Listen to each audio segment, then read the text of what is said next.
So face represents the front of the human head, and also to face means to face certain situations or difficult situations in life with confidence.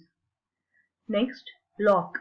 Lock is a fastener which is fitted to a door to keep it firmly closed. Also, we use lock to represent something to become immovable or rigid. Okay, he has locked himself in the room. In a particular movie, he has locked himself in a room. That means that he went inside a room and he locked himself. Hence, he cannot move anywhere. He's just inside the room. He cannot move out or go out. Okay. Next, foot.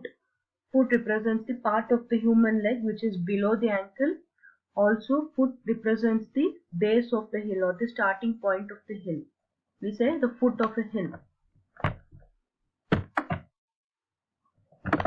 Next, we have homograph. The words which have the same spelling but pronunciation may or may not be the same, and they have different meanings. For example, Lead can be pronounced as lead and led.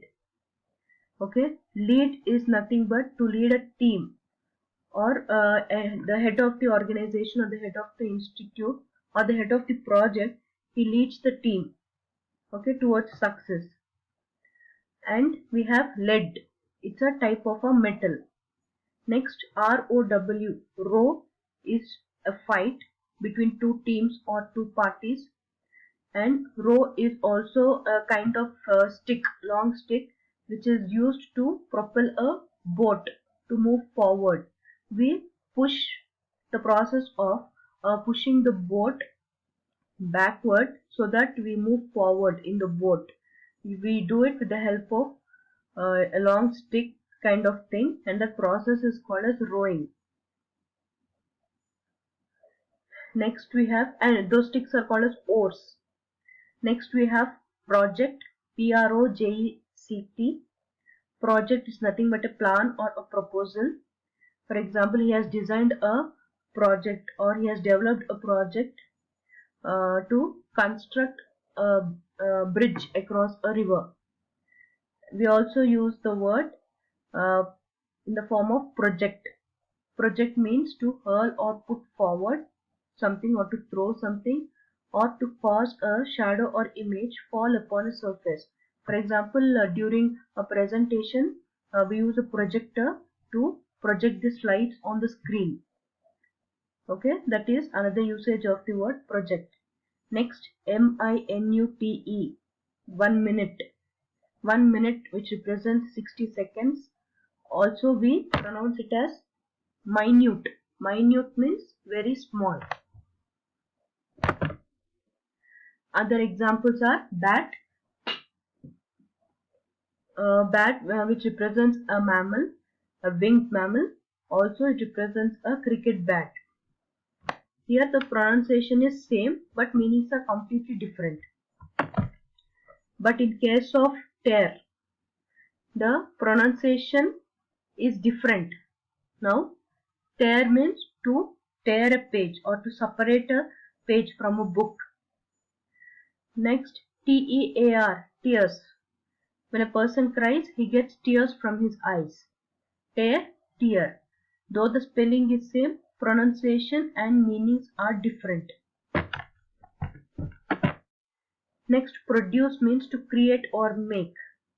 She has produced or she has made an animated video with the help of the hints or rules given by a friend. Another meaning for produce is fresh fruits and vegetables. This year the produce has increased because of adequate rainfall. Okay. Again, in this case the spelling and pronunciation is same, but the meaning is different. So friends, let us summarize.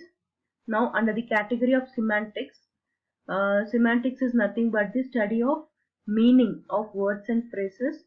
Okay, we have hyponyms, which are nothing but where few things belong to certain category. and which share similar properties.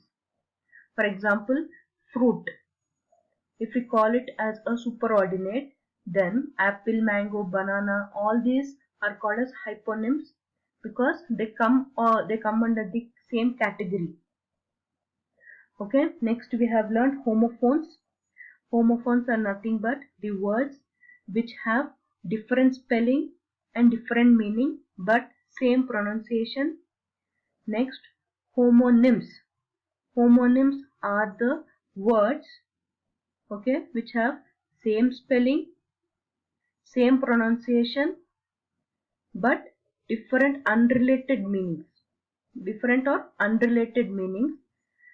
And in contrast to homonyms, we have polysemy. They are the words which have different meanings for a single word. They have related meanings. Okay. Next we learned homographs.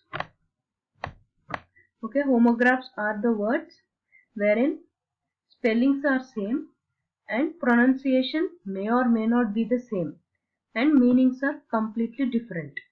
Okay, that's all for today, friends. Hope you understood the concepts. Thank you.